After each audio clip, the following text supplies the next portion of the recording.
Okay, getting ready to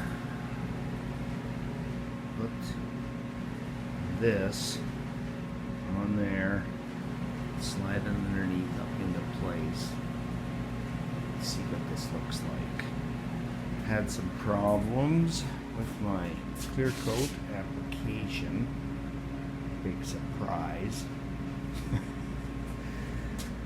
So I just about got it all off.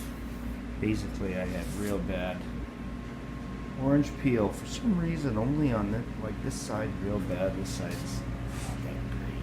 Get looking.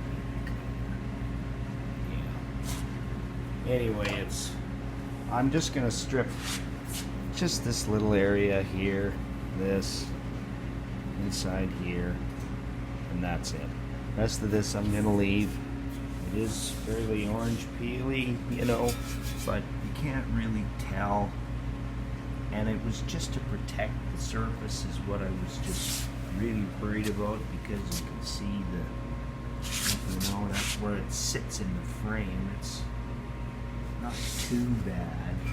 But over here, that's a pretty good size pit there. But yeah, kind of more hard to tell what's going on there. But yeah, I just wanted to protect it, so screw it. Here's, you kind of see there where I just polished that. This is where the clear coat stops. I want to slide it up into the frame and see how much of this is visible, and then I'll strip that side. Anyway, sign out for a bit here.